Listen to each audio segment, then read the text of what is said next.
My name's Amy, a 24-year-old junior accountant from Chicago. On the surface, I'm just another young professional trying to make her way. Behind closed doors, I live a nightmare. My controlling mother, Sarah, and my 27-year-old unemployed brother, Mike, treat me like I'm the live-in maid. Every morning starts the same. 5:30 a.m., I'm up, making breakfast. Emmy, where's my coffee? 2 sugars, you know that. Mike's voice bellows from his room. I'm late for work, make it yourself. I snap, slamming a mug onto the counter. Mom, Amy's being disrespectful again. Within seconds, Mom storms into the kitchen, fury in her eyes. Emmy, how many times do I have to tell you to take care of your brother? Make his coffee. Now.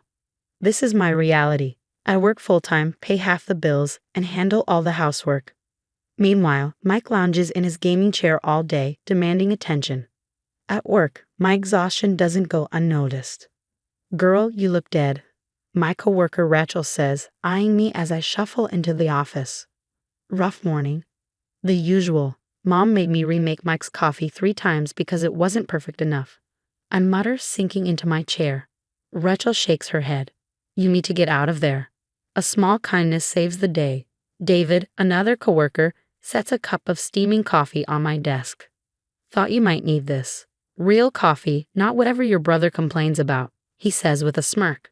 I smile, clutching the cup like a lifeline. They don't know about my secret savings account. I've been setting aside 30% of every paycheck. Just $55,000 more, and I'll be free. That night, everything boils over. Mike barges into my room, his entitled sneer in full display. Give me your car keys. I'm meeting friends. No way. I need my car for work tomorrow. It's not like your job is important. You're just a junior accountant. At least I have a job, I snap. His face turns crimson. Mom, Amy's disrespecting me again. Mom appears, arms crossed, ready for battle.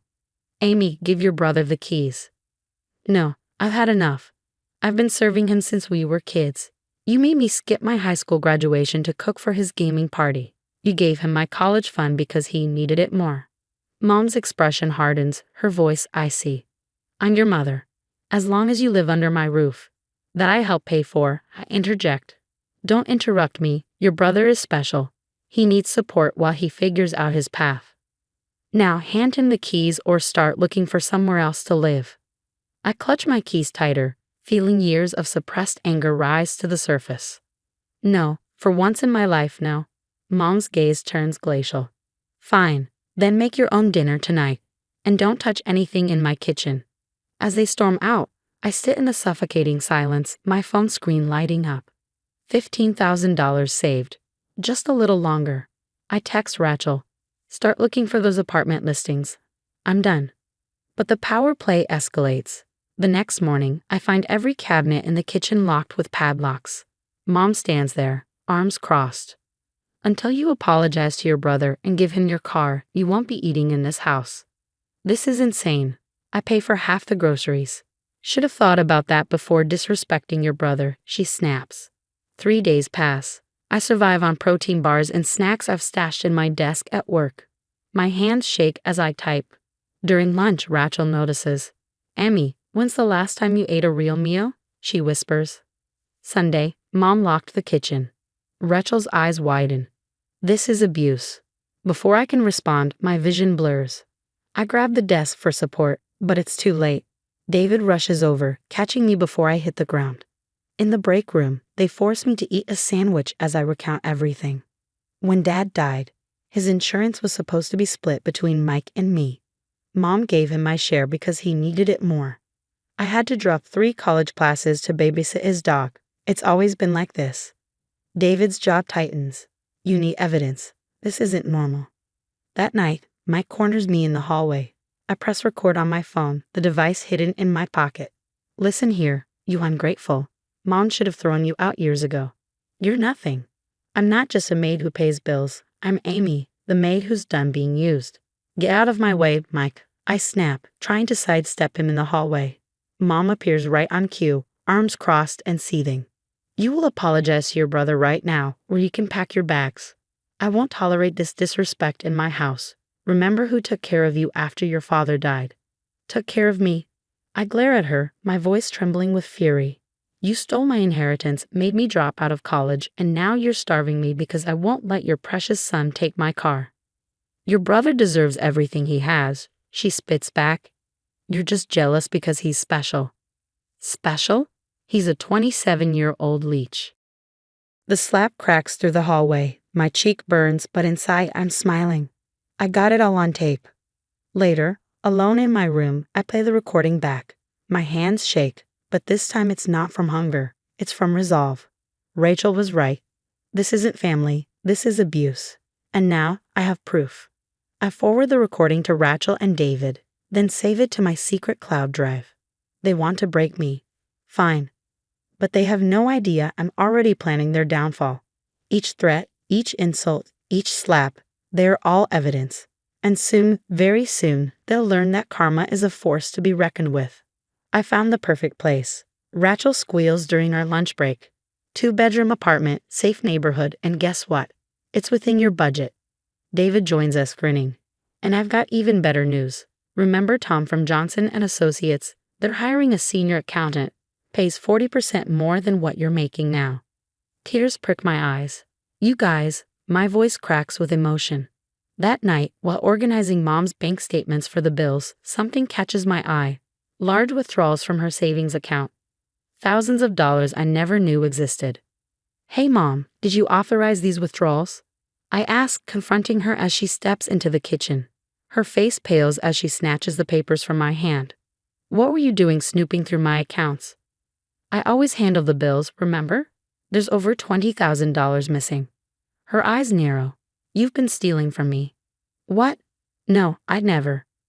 First you disrespect your brother, and now you're stealing. Get out of my sight.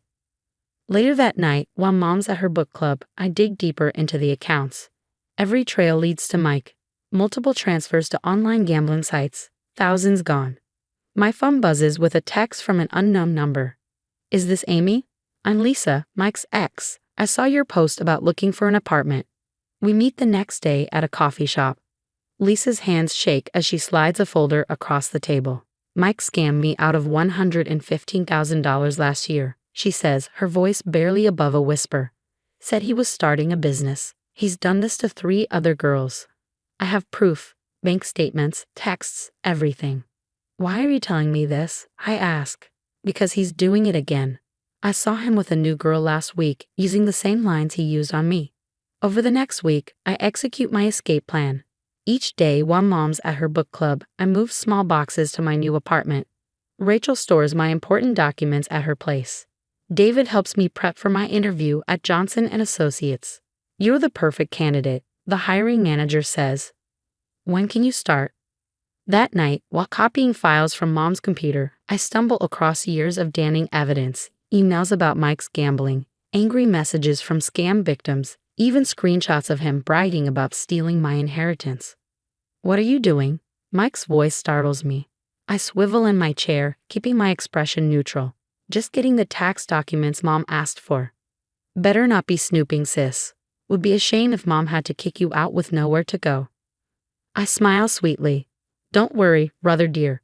Everything's exactly where it should be. In my room, I save all the files to my cloud drive. Mom's financial records showing Mike's theft, Lisa's evidence of his scams, recordings of their abuse, photos of the locked kitchen, my weight loss, and the bruise from Mom's slap. Rachel texts, apartment's ready when you are. David follows up, job offer coming tomorrow. Lisa updates, Mike's been arrested. Police found evidence of fraud against 5 women. They're investigating his gambling debts too. I glance around my childhood room, now nearly empty except for the furniture. They thought they were breaking me. Instead, they taught me how to be smarter, stronger, and more cunning. Are you sure you packed everything? Rachel asks, helping me load the last box into the moving truck. Everything that matters. Before we leave, I place a thick manila envelope on Mom's pristine dining table. Inside, evidence of Mike's theft, his fraud schemes, and screenshots of his gambling addiction. 2 days later, my phone explodes with notifications. You ungrateful witch. Where are you? How dare you abandon your family? Mom's voice now screams. A text from Lisa makes me smile. Mike's been arrested. They've got enough to press charges. I sit at my new desk at Johnson Associates when David rushes in. His face is pale. Your mom's house is crawling with police, he says. Apparently, the neighbors finally reported all the screaming they've heard. Something about an elder abuse investigation. Karma works in mysterious ways. I smile faintly and turn back to my spreadsheets. Months pass. Through Rachel, I hear the fallout. Mom lost the house. Turns out Mike had secretly remortgaged it for his gambling debts, using forged papers, with nowhere else to go. She's forced to move in with Aunt Janet. You can't just throw your mother away, Aunt Janet scolds over the phone one afternoon. Sarah made mistakes, but she's still your mother. Mistakes. My voice is calm but firm. She locked me out of food for days, stole my inheritance, and made me a servant while Mike robbed her blind. She's suffering now. Living with her wasn't easy either. 1 year later, I stand in the living room of my very own home, a cozy townhouse I bought with my promotion bonus. David's arms wrap around me, his engagement ring catching the sunlight streaming through the windows. Look what came, Rachel says, handing me a tear-stained letter. It's from Mom. My dearest Amy, I'm sorry for everything. Please come home. I need you. I drop the letter into the shredder without reading further. Through the window, I watch kids playing in the street. Free, happy, safe. Things I never was in that house. Your mom's still asking about you. David asks, pressing a kiss to my temple. She's not my mom anymore. I reply, my voice steady. Just someone who taught me what kind of parent I'll never be. My phone buzzes with a text from Lisa. Mike got 5 years. Thought you'd want to know. I smile and delete the message. On my desk at work, a shiny new nameplate reads, Senior Financial Analyst. My fridge is always full. My doors have no locks, except the ones I control. Ready for dinner?